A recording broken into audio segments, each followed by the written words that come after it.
بسم اللہ الرحمن الرحیم تنزیل العزیز الرحیم لتنذر قوما ما انذر آباؤهم فهم غافلون صدق اللہ العلی العظیم۔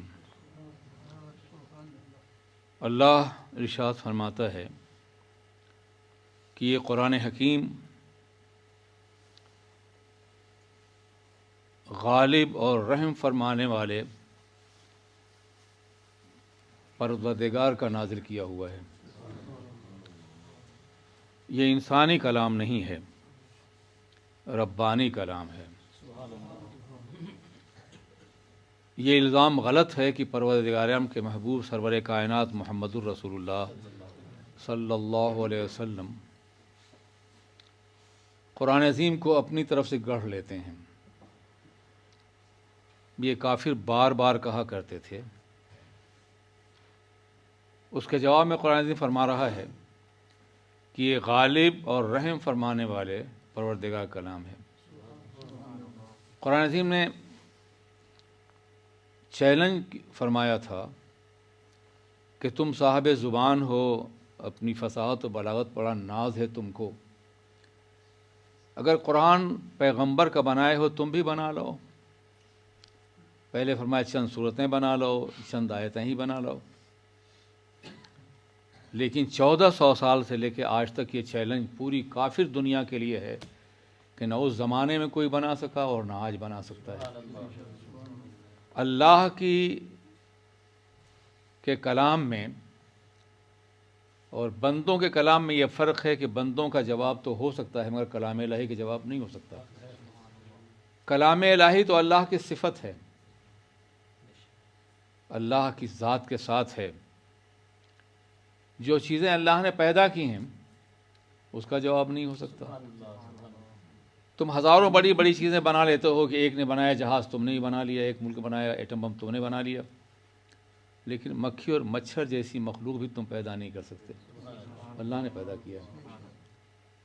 تو جب تم اللہ کی بنائی ہوئی چیز کا جواب نہیں دے سکتے تو اللہ کے کلام کا جواب کیا دے سکتے؟ یہ غالب اور رحم فرمانے والے اللہ کا نازل کیا ہوا تنزیل العزیز الرحیم، نازل کیا ہوا غالب اور رحم فرمانے والے۔ غالب کیوں کہا گیا؟ جو غالب ہوگا وہی رحم کر سکتا ہے، جو قادر ہوگا وہی رحم کر سکتا ہے، جو سمیع و بصیر ہوگا وہی رحم کر سکتا ہے۔ ایک شخص رحم کا طالب ہے اور رحم کرنے والا وہاں پہنچ ہی نہیں سکتا ہے، سنتا ہی نہیں ہے، جانتا ہی نہیں ہے، قادر ہی نہیں ہے، غالب ہی نہیں ہے، تو رحم کیسے کرے گا؟ اس لیے رحم کرنے والے کے لیے ضروری ہے کہ وہ قادر بھی ہو، ہر جگہ ہر قدرت رکھتا ہو، غالب بھی ہو، کوئی روکنے والا نہ ہو اس کا، سننے والا بھی ہو، جو بھی پکارے اسے سنے، دیکھنے والا بھی ہو۔ یہ تمام صفات ضروری ہیں اس ذات کے لیے جو رحم کرنے والی ذات ہے، جو ہر جگہ ہو۔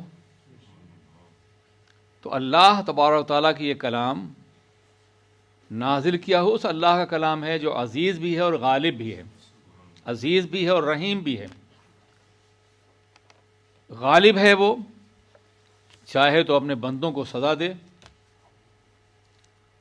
قہار و جبار بھی ہے، مگر اللہ کی صفات رحمت غالب ہیں اس کی صفات قہر پہ۔ کلام کا آغاز ہی ہوتا ہے قرآن بسم اللہ الرحمن الرحیم الحمدللہ رب العالمین الرحمن الرحیم۔ وہ رحمان بھی اور رحیم بھی ہے۔ قرآن فرماتا ہے کہ اللہ کی رحمت، میری رحمت ہر چیز پہ چھائی ہوئی ہے۔ تو یہ کلام نازل کیا ہوا ہے غالب اور مہربان اللہ کا۔ یہ صفت کیوں اللہ نے بیان فرمائی؟ یہ کلام تمہیں نقصان نہیں پہنچائے گا، تم پر رحم نازل ہوگا، تم پہ کرم نازل ہوگا۔ اس کلام پر عمل کرنے کے بعد تم خدائے رحمان و رحیم کے قریب ہو جاؤ گے۔ تم مختلف خطرات میں مبتلا ہو، کبھی کہتے ہو یہ کلام جھوٹا ہے معاذ اللہ، کبھی کہتے ہو شاعری ہے، کبھی کہتے ہو پیغمبر نے گڑھ لیا ہے، کبھی کہتے ہو کوئی جن انس سکھاتا ہے۔ یہ ساری باتیں تم اپنے نقصان کے لیے کر رہے ہو۔ یہ کلام تو اس رب کا نازل کیا ہوا ہے جو غالب اور رحیم ہے۔ اس کلام پر عمل کرنے کے بعد تم اللہ کی رحمت کے مستحق ہو جاؤ گے، اللہ کی مہربانیوں کے مستحق ہو جاؤ گے۔ کیوں یہ کلام نازل کیا گیا؟ لِتُنذِرَ قَوْمًا مَّا أُنذِرَ آبَاؤُهُمْ فَهُمْ غَافِلُونَ۔ یہ کلام نازل کیا گیا ہے جو غالب اور رحم کرنے والے پروردگار کی طرف سے ہے، تاکہ اے پیغمبر یا ڈرایا جائے اس قوم کو کہ ان کے باپ دادا کو نہیں ڈرایا گیا تھا، اس لیے وہ غفلت مبتلا ہیں۔ آخرت کے عذاب سے، جہنم کے عذاب سے، آنے والی مصیبتوں سے انہیں ڈرایا نہیں گیا، انہیں بتایا نہیں گیا کہ کل تمہارے ساتھ کیا ہوگا۔ سب بے خبر ہیں، ان کا خیال تو یہ ہے کہ مرنے کے بعد مٹی بن جائیں گے، نہ کوئی حساب ہوگا، نہ کتاب ہوگا، نہ سوال ہوگا۔ اس لیے دنیا میں جو چاہتے ہیں کرتے ہیں، ہر ظلم اس لیے کرتے ہیں کہ انہیں آخرت کا احساس نہیں ہے۔ آخرت کا احساس انسان کی قدم کو یہاں سیدھا رکھتا ہے۔ یہ احساس ہو کہ مرنا ہے، مرنے کے بعد خدا کی بارگاہ میں حاضر ہونا ہے، اپنے اعمال کا جواب دہ ہونا ہے، تو انسان کا قدم کبھی نہیں بھٹکے گا۔ لیکن جب یہ احساس ہی نہ ہو، انسان کی زندگی میں صرف یہ ہو کہ مرنے کے بعد مٹی ہو جائیں گے، تو موت تک جتنا ظلم چاہے کرے، جتنی زیادتی کرے، جتنا لوٹے لوگوں کو، اسے کوئی خوف نہیں ہوگا۔ لیکن اس بندے کو یقین ہو کہ مرنے کے بعد خدا کی بارگاہ میں حاضر ہونا ہے اور اپنے ایک ایک عمل کا جواب دینا ہے، تو کبھی گناہ نہیں کرے گا، کبھی ظلم نہیں کرے گا، کبھی کچھ ستائے گا نہیں۔ یاد رکھیے، ایک مومن کی فکر اور ایک کافر کی فکر میں یہ فرق ہے کہ مومن کی فکر یہ کہ مرنے کے بعد مٹی ہو جائے گا وہ، لیکن کافر کی فکر مرنے کے بعد مٹی ہو جائے گا، مگر مومن کی فکر یہ ہے کہ مرنے کے بعد وہ زندہ رہے گا، اس لیے کہ وہ حی و قیوم کا ماننے والا ہے، پروردگار کا، اللہ کی معرفت اسے حاصل ہے۔ تو جو اللہ زندگی دینے والا ہے وہ مرنے کے بعد بھی اسے زندگی دے گا۔ اب یہ زندگی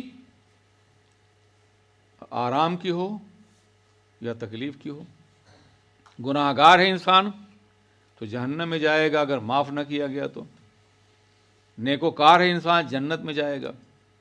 لیکن گناہ گار کے لیے بھی اللہ نے بہت سے دروازے کھول رکھے ہیں، توبہ کا دروازہ، ندامت کا دروازہ، موت کے آنے تک توبہ کا دروازہ کھلا ہوا ہے۔ جب چاہو توبہ کرو، اللہ معاف کر دے گا، مگر توبہ اس نیت سے کرنا کہ وہ تو معاف کرنے والا ہے، جیسا کہ میں پہلے بتایا، یہ بہت بڑا جرم ہے۔ توبہ کرنے کا مطلب یہ کہ آئندہ پھر کوئی گناہ نہ کیا جائے۔ تو قرآن پاک کو نازل کیوں کیا گیا؟ لِتُنذِرَ قَوْمًا مَّا أُنذِرَ آبَاؤُهُمْ، تاکہ آپ ڈرائیں اس قوم کو جن کے باپ دادا کو نہیں ڈرایا گیا۔ فَهُمْ غَافِلُونَ، تو وہ غفلت میں ہیں۔ کیا مطلب؟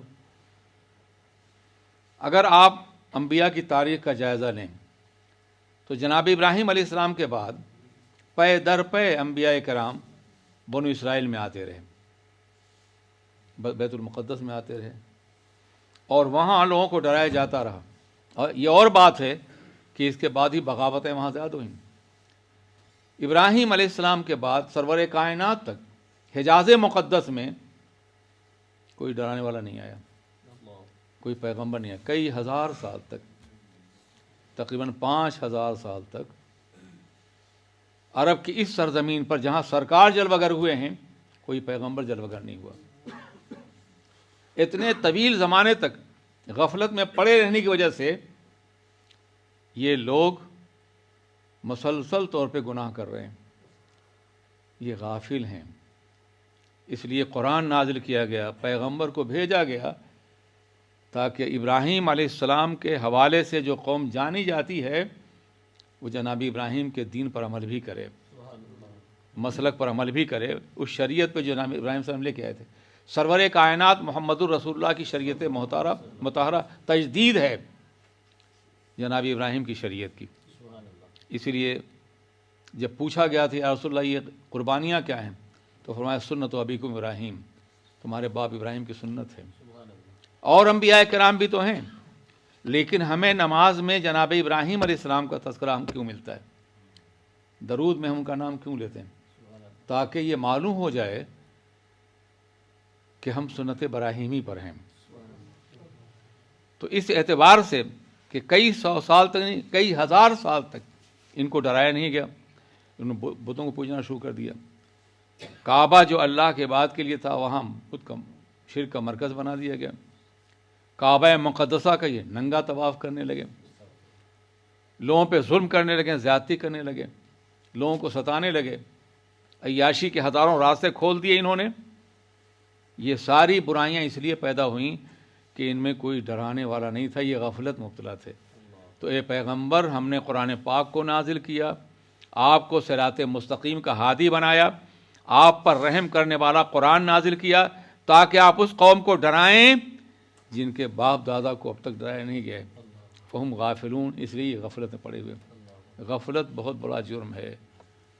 آج ہماری قوم بھی غفلت میں پڑی ہوئی ہے، اسے احساس نہیں ہے کہ ہم کس نبی کے ماننے والے ہیں، کس خدا کے ماننے والے ہیں، ہمارا دین کیا ہے۔ اللہ ہمیں غفلت کے ماحول سے نکالے۔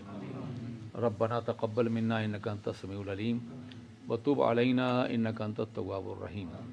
وصلی اللہ تعالی علی خیر خلقہ محمد وآلہ وصحبہ اجمعین برحمتک یا ارحم الراحمین۔